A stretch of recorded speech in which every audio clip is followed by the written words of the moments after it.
Hey guys, we had some pretty bad technical difficulties while we were recording this episode, so that's why it's coming out late, but also why there's not going to be a video for this episode.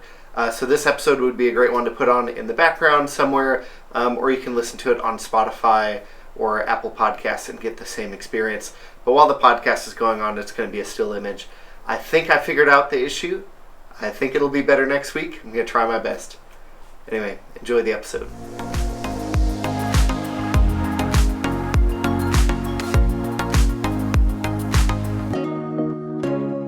Welcome back to the Kingsway podcast. I'm Ryan. I've been one of the co-hosts for a long time, but usually Trevor says this. But Trevor's not here today. I am not Trevor. No. Something would have gone horribly wrong if you were Trevor right now. Very true. This is Bailey, who is our summer worship intern. Yes. So this entire podcast today is the Meet Bailey podcast. Hello. Which I'm sure she loves. But yes.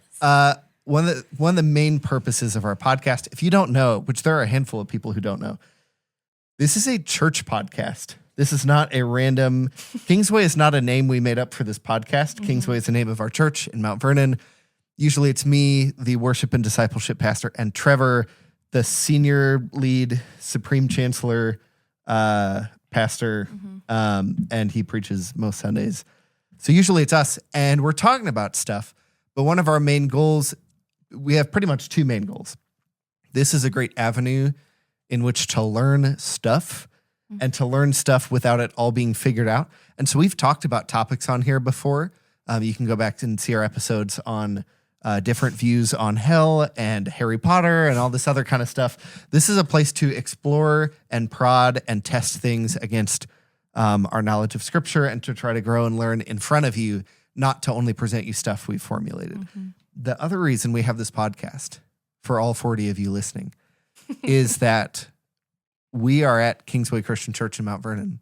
If you show up on a Sunday, you'll see us doing stuff. You might meet us, but you're not going to see everything that I am or everything that Trevor is. And we don't have the time in the week to hang out with every single person who comes to our church, even though we want to. And so this is a great place to get to know us other than just on Sunday mornings when we have tasks we need to be doing and all that. And so that's why today we're talking to Bailey. So as she leads worship this summer on Sundays, on at least a bunch of Sundays, but then also if you're in youth group, if you're a kid going to kids camp, if you're an adult sponsor who's volunteering with any of those things, you'll get to meet her before those weeks of camp and before those Sundays. So hi, Bailey. Welcome. Hello. Thank you. It's good to be here. So, tell us everything about you. No, I'm just kidding. Yeah. Tell us, for those of us who don't know you, which is everybody other than me. Right. Where are you from? What many places are you from? What's your family like, etc.? Yeah. So I was born in St. Louis, Missouri. Heck yeah. I'll crack one open to that. This is a root beer in case you're listening. Ew. And I moved to Indianapolis, Indiana when I was 3, and then Rhode Island when I was 9, and have been in Rhode Island since I went to college here, or I guess in Joplin, Missouri. Yes. At Ozark Christian College. Which is where Trevor and I also went. Yes. So I'm a junior going into senior, so I guess technically a senior now there. You're as much of a senior as all of our 8th graders who have graduated, who are going to high school camp. They're like, I'm a high schooler. And I'm like, nice try. Yeah. Even though you're technically allowed here, you're not fooling me for a second. So true. So you're going into senior year at Ozark Christian College. Yep. So, my family lives in Rhode Island now, and that's where I call home. So it's a 24-hour drive, in case any of you were wondering. So I do not do that. I fly, typically. That makes a lot of sense. Bless. You've made that drive at least once, because you have a car here. I've made it 3 times. Once for my brother, because my two brothers out of 3 went there. But then made it twice for myself. So, and then my family it's me and then my 3 older brothers. Who are all married, and one of them has a 4, almost 5-year-old daughter, so named Magnolia. That's very precious. Very sweet. So based on your story, you've lived in Indiana more than anywhere else, but you had your most formative growing up years in Rhode Island. 100%. Yeah.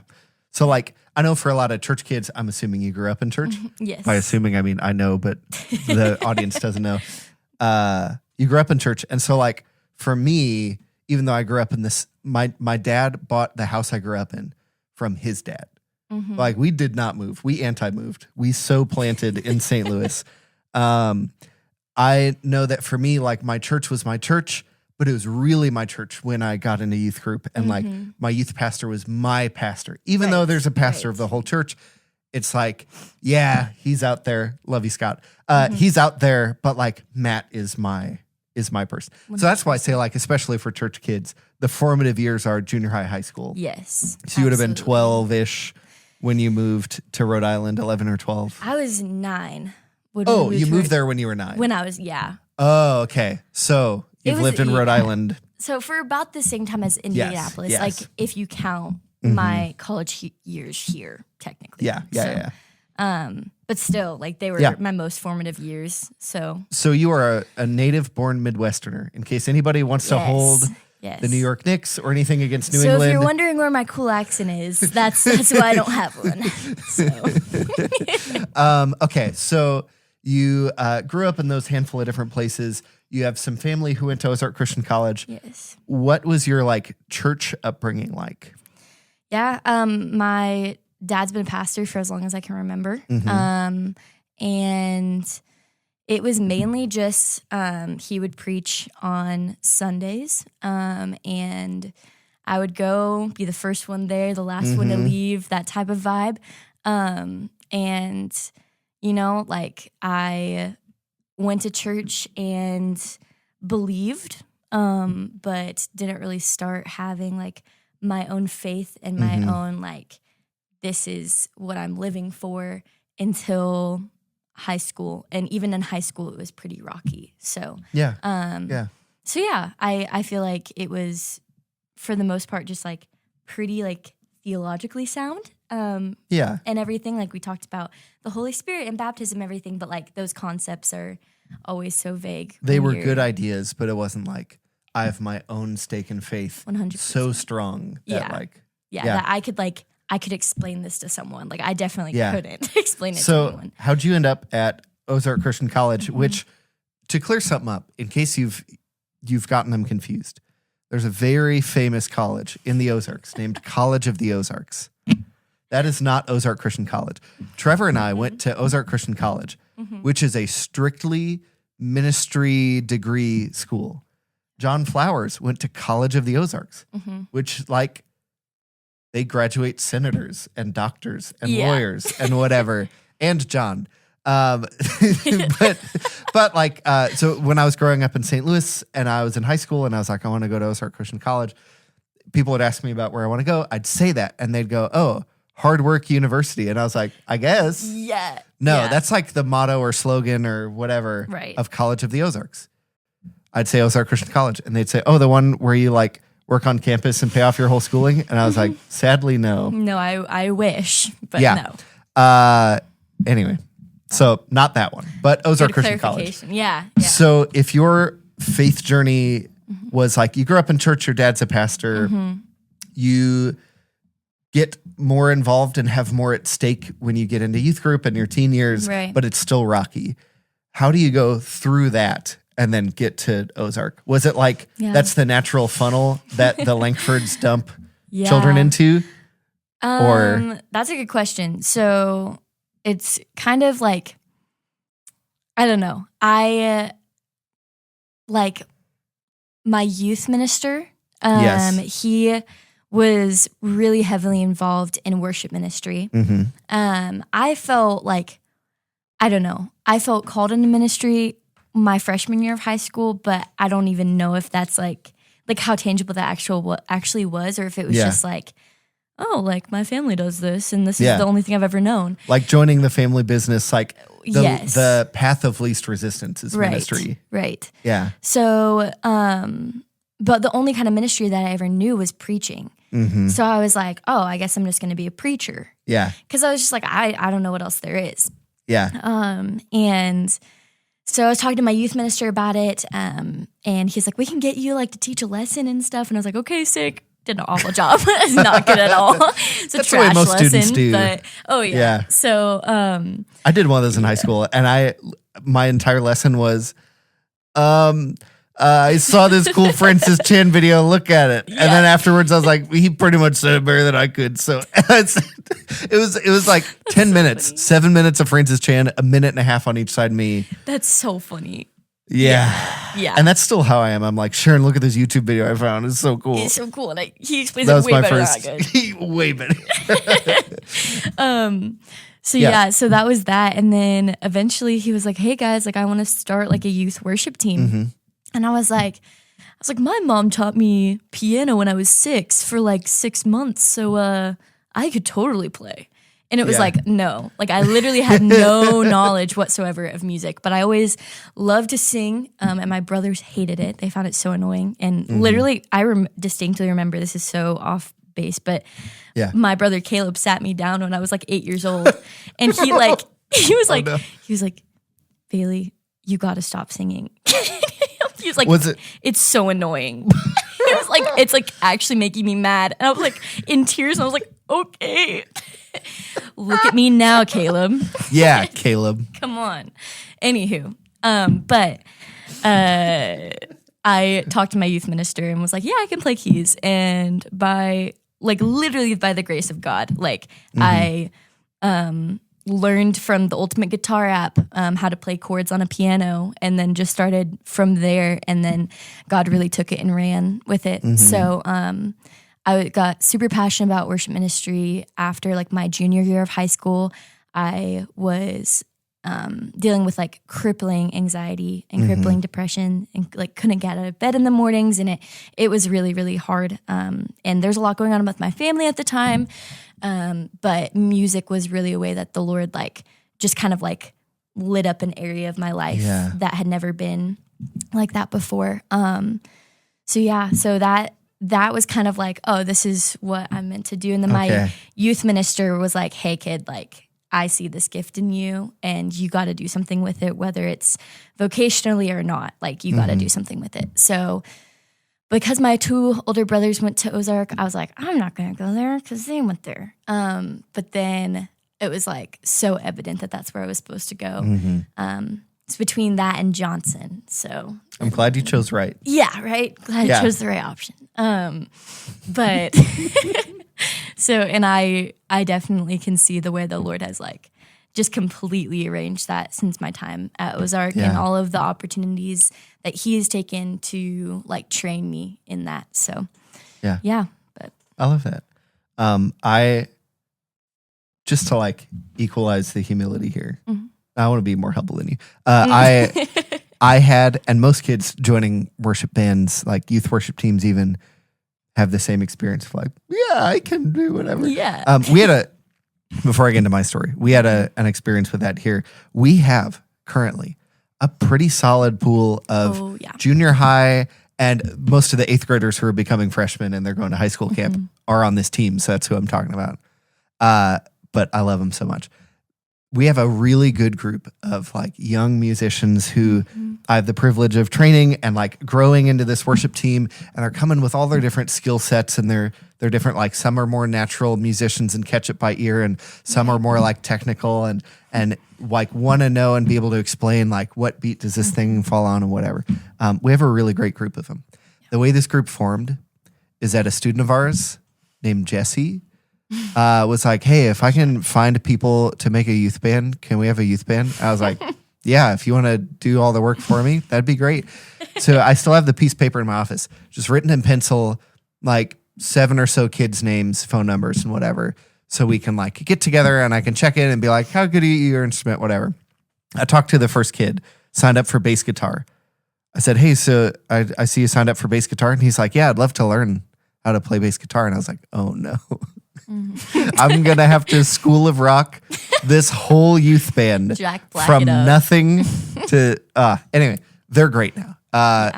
and some kids started and like grew through the whole thing. Some kids saw other kids doing it and were like, I'd love to do that, and have gotten involved and are really good, and so I'm really proud of them. But the way I got started was our church, my church in St. Louis, had one of every position, pretty much. Maybe one guy could play backup anything if somebody was gone for something, but like pretty much one set of kids. So his youth pastor is the worship pastor, and mostly children, like high school and middle school, whatever, and like 2 adults on the rest of the team. That's the team every single Sunday. That's the team every Wednesday for youth group. I was 7th grade, and the drummer graduated. So I'm pretty sure my youth pastor was like, so you play percussion in school? And I was like, yeah. You want to play on the worship team? Yeah. So I did. And I stunk it up so hard. I played the same groove for every song, no changes, would keep playing after the song was over and just kind of trail off, and like, it was terrible. I think it was a couple months in. He reminded me about this at my ordination into ministry. He was like, remember when I fired you from the team because you never practiced? Nope. That's a fully repressed memory of like him bringing my parents and me into the youth room after church for a private meeting to say, you can't serve on the worship team anymore because you never practice. It's incredible. Anyway, so I'm like the worst youth band student who turned into the best youth band student. Yeah. Anyway, so God's doing a lot of good work in youth bands the last 20 years. So true. So you made it all the way to Ozark. You're in Ozark right now. Can I safely assume, again, I know the answer, but I'm saying this for the audience. Can I safely assume that you're in some sort of worship ministry program? Yes. So okay. I'm studying music and worship. I added a minor in youth ministry my sophomore year, but I wanted to graduate on time. So I dropped that minor. But I'm super similar to Ryan, just super passionate about students being involved in worship ministry. So that's why I added it. And now I'm just going to audit classes and get as much information as I can. So. I did the same thing. Yeah. I didn't have a minor. I had before Ozark had a master's program, I wanted to take the 5-year bachelor's to like prep for a master's or whatever. Not that I really wanted to do a master's, but like I want to get a bachelor's of theology and worship ministry. And they had it. And then I showed up, but they're like, you can't have a degree the first semester or something like that. You don't need to sign up for it. Like you have so much time to think about it. Okay, I know what I want to do, but I'll wait. So I waited a semester. What degree do you want? Bachelor's of theology and worship. That degree doesn't exist anymore. And so that was like, how about Old Testament? That seems pretty close. And then I was 2.5 years in, and they were like, great, you only have 3.5 years to go. And I was like, 1, 2, 3. No. And I dropped that so fast for like the lightest worship ministry degree possible. Because if I haven't described Ozark well enough for you listeners, it is a ministry only degree school. Like they've now added a math class, but all the degrees aren't like engineering, accounting. They are biblical communications for like preaching and stuff like that. Music and worship for like worship ministry leading, children's ministry, youth ministry. Like they pretty much mirror the positions that a church of 500 people or less would have hired, other than janitor and accountant. They really should have those for equipping men and women for Christian service. But it is like only for this one thing. There are no outside degrees. Like the furthest outside of that is a counseling, maybe a psychology counseling degree. Yeah. But like that's still a bachelor's degree, and it's still aimed as if you're a Christian. Right. And gonna do like Christian counseling, although you could get a master's and then get your certification. I forget what it's called, but the government one, LPC, licensed professional counselor. My father-in-law would know. You could still do that with this bachelor's, I think. But like it's still, you could get this to then go and be a counselor who works at a church. Right. And some of the pastoral counseling stuff gets pushed onto you for like the more serious, critical kind of stuff. Anyway. Yeah. I don't remember where I was going with that. But Ozark is a ministry school, so we both went there for worship ministry. So you're clearly there because of the things you like. It is worship and gathered group worship and music. What do you like that isn't music or church stuff necessarily? Good question.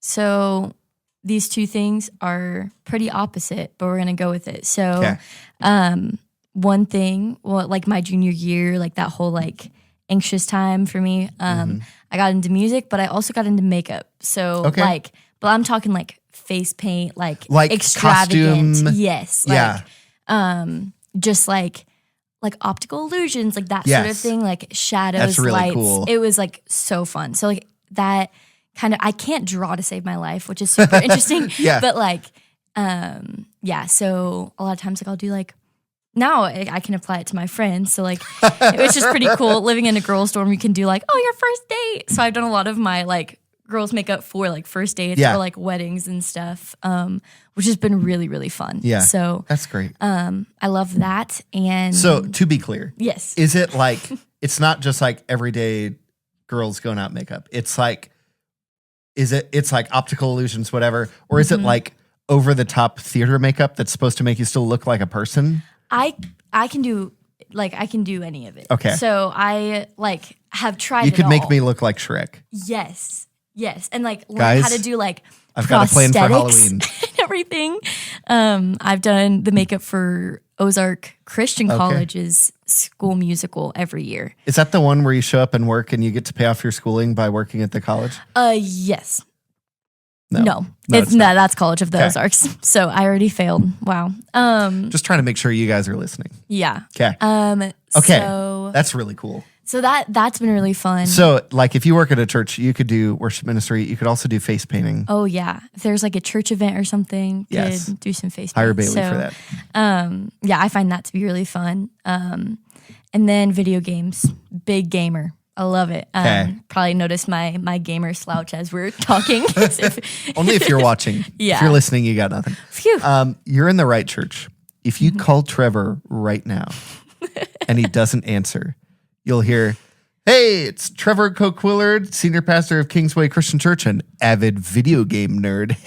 Something like that. That's insane. I'm pretty sure that was note for note. I think that was spot on. Anyway, I believe it. The first like year or two of podcasts we did, every other podcast he had a Fortnite shirt on, like that's like so full that's junior so cool. hire.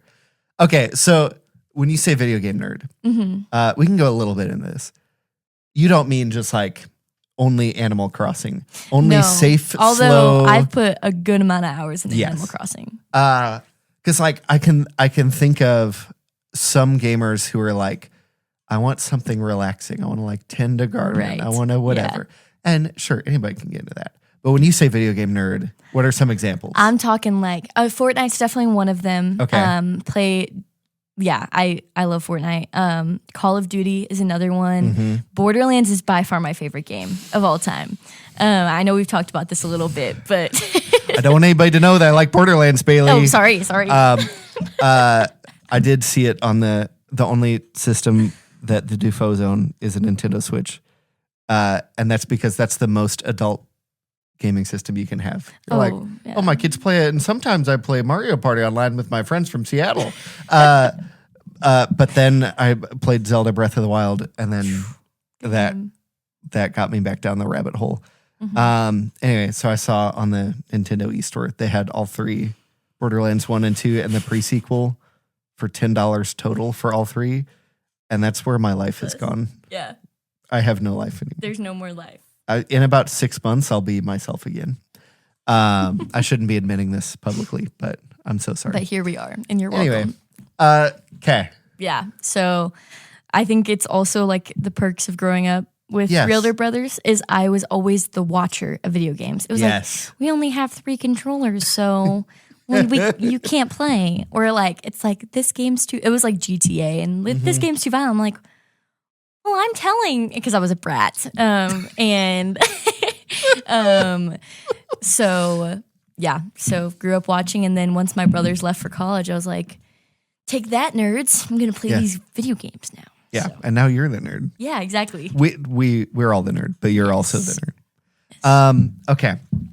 So you're in worship ministry circles. You're doing an internship right now for me, but you've done an internship before for credit. So like this is for the love of the game. This is not because you had to. Right. What's something you wish people knew about worship that you feel like they don't, or they forget, or they just miss? I wish people,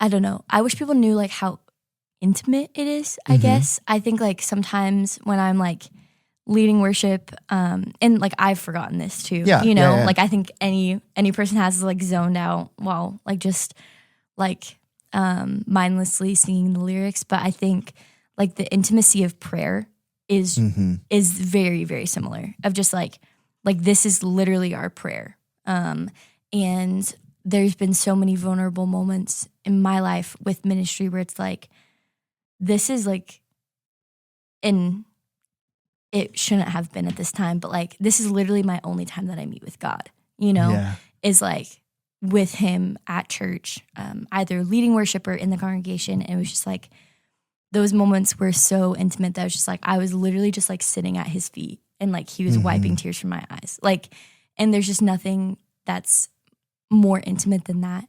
And I just want people to like be able to lean into the intimacy of it. Cause I think a lot of people are scared of it. When like the feeling of it, it's just like, I think can be overwhelming when you don't know what it is.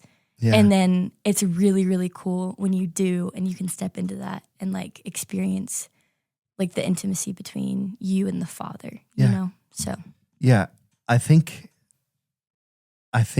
some people have been I'm not thinking of anybody specifically at our church, but I've been talking about worship ministry for 20 years. So like people at different churches across the country and people on forums and people wherever. Some people are afraid of that emotionalism, while some other people are afraid of like, you want me to be close with God? I don't know that guy. Yeah. And it does make it really tough when you didn't grow up in a ministry family. Maybe Sunday morning or whatever worship gathering is the only time you meet with God. Right.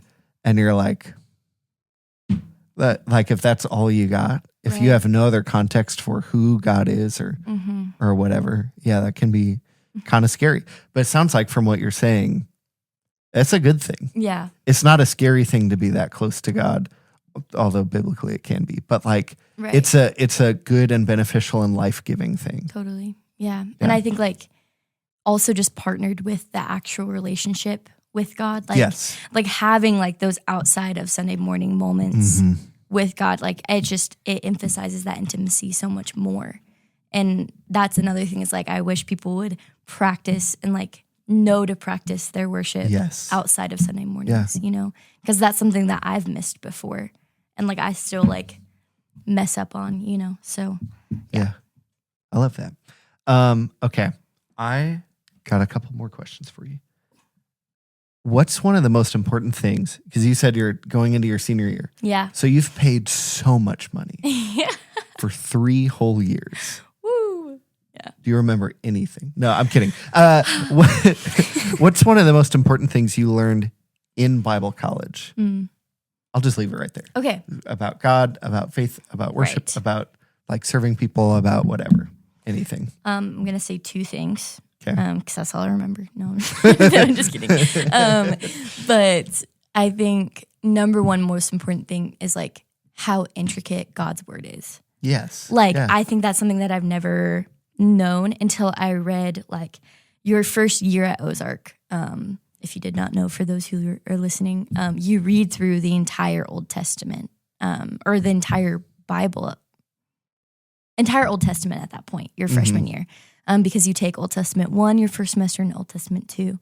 And just like reading that and then reading a good portion of the New Testament, and just being able to see the connections between the Old Testament and the New Testament and being like, oh my gosh, like this matters so much. And it's like how like who else could have written this book over the span of this many years through this many people and this many like human authors for it to all be woven together towards the end. And like, I'm still like every single time I open it, I'm just like, my mind is just still blown at like how, again, just how intricate it is. Yeah. I remember my first year at Ozark, like them finally laying out a timeline, even if it's not the perfect timeline. It's like at least the Bible's projected chronological timeline of the Old Testament, whatever. Being like, oh, Joseph is like a long time away from Daniel. Yeah. Those guys are not in the same situation at all. Mm-mm. That's like, they're like 4 to 7 Americas apart. Yeah. If we're 250 years this year, they're like 1,000 to 1,500 years apart, or something like that. They didn't know each other, and they have these borderline similar stories. Right. Anyway, just like putting that in perspective, like even Abraham, Isaac, and Jacob, forgetting as a kid, like, oh, that's grandpa, dad, and son. Yeah. Like they're even related. Totally. Just hearing those stories out of context of each other all the time and being like, yeah, sure, that happened sometime, somewhere, somehow. 100%. Yeah. That was one of my favorite parts of Ozark too. Yeah. Okay, you said you had 2 things?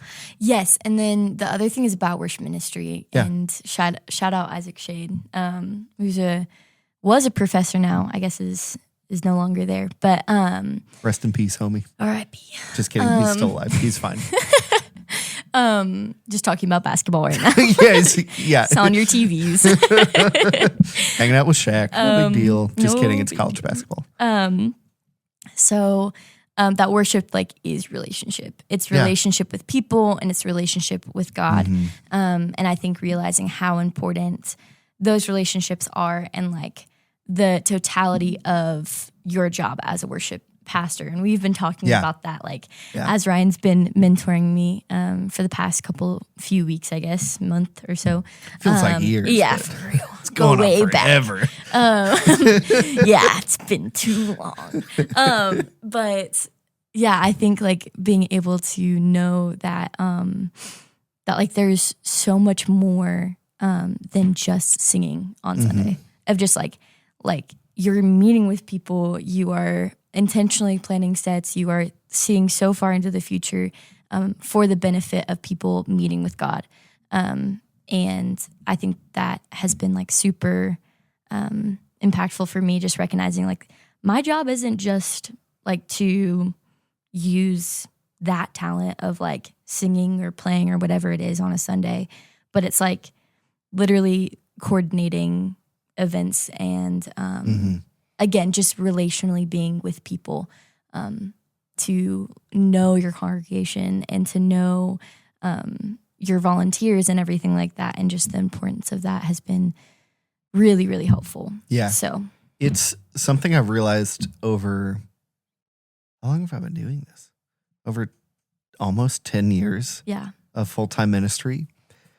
In the last 10 years of worship ministry, research on child and youth development and like what relationships are most formative and powerful and impactful in them. Research has come out talking about how for most people, the most impactful person on their life is a third adult. Like their parents are definitely impactful. They're fed and clothed and whatever, hopefully, or whoever their guardian is or whatever. But like coaches and youth pastors and stuff like that, those kind of people in people's lives, people who aren't necessarily related to you but care about you anyway. Even like some aunts or uncles or whatever who are related to you but aren't directly responsible for you like a parent. Those kind of people caring about you is more or is highly effective and impactful and like formative on a person. And the rules about that aren't just like, yes, I care about them. I care about forming them into the next Gordon Ramsay and making them a star. Right. But more like they know my name. They care that I'm here or not here. That alone. And so like among all the songs and that I've led rehearsals on and organized and whatever, among all that, like over 10 years, the thing that's been the most powerful is when I can show my perpetual care and attention for somebody. And the most hurtful things I've ever done in ministry are when I'm not showing my perpetual care and attention for somebody. Yeah. That like, and that isn't an untheological take. That isn't a non-church take. That is actually like a good fleshed out theology of the church, at least us with each other, maybe not the God with us side exactly, but like how much each of us matter and how much each of us should matter to each other because of how much each of us matter to God. And so not just liking people for their contribution, but liking people because God made them. Yeah. And that's such a low bar. And so like, I'm not getting into that. Yeah. I was going to bring up the thing that I think I've said way too many times, so I'm trying not to repeat myself. Okay. Two last things. Okay. One is going to be so short, so I'll do that one right now. Okay. What's one of your favorite worship songs right now? It could be one that we lead. It could be one that somebody else leads. It could be one that you haven't heard anybody lead. And why is it My Honda by Andy Squires? Just kidding. Oh my gosh. And why is it Jesus is King by Kanye West? But no, I think we've done it the past 2 weeks, but Center is just like my favorite. Like the bridge is just is so good. Cause like my thing right now is like I'm here like by his grace for his glory is like what like I've been feeling for this summer, especially of just like I literally could not do this without him. Like it is by his grace and everything I'm doing is for his glory. So like it's like my whole life for your glory, my whole life for you. And like that whole thing is just like, man, it is so powerful. So that's by far my favorite right now. Yeah. But. Okay. And the last thing, which you could really say that same answer for this too, all the messaging and that. But what's one of your favorite things you're learning right now? Just how in need I am for his grace. Okay. Yeah. I think like, I think I had this really unrealistic expectation for myself when going to Ozark was like, I'm going to be perfect, but like, I'm going to be so much further along in like this life of like, not necessarily not sinning, but sinning less or this life of like, I have more knowledge of the Bible. So like, I'm going to obey and like, I'm going to listen and everything. And it's just like, no, like I still really struggle and I'm still like, you know, dealing with the same like habitual stuff and literally just so desperate for his grace. And I think a lot of times like, and my brother has talked about this and they're just all great, but just knowing like, instead of beating yourself up and it's like, man, I'm in need of his grace. It's like, how good is it that his grace is there for me, you know? And I think that's just like trying to recognize like on the flip side of like, wow, like I am in need of his grace and it's great that I'm dependent on him because if I wasn't and I was just dependent on myself, then I would let myself down every single time. Yeah. So, it's something that I've needed to learn for a really long time. And I think that I'll still be learning for a really long time. So, but cool. Well, this is Bailey. If you're a member of our church, feel free to come up and say hi to her. She'll be here, I think, every Sunday this whole summer. She's been here a couple weeks already. Every Sunday this whole summer until sometime after kids camp. Yeah. And also not during kids camp because we'll all be at kids camp. Yeah. Kids camp runs like Saturday to Tuesday or something. So it covers up Sunday. But so if you're here, come say hi to Bailey. Yes. And say, man, that was the best episode of the Kingsway podcast I've ever heard. You should be on it instead of Trevor. Yeah, they talked about Borderlands. It was great.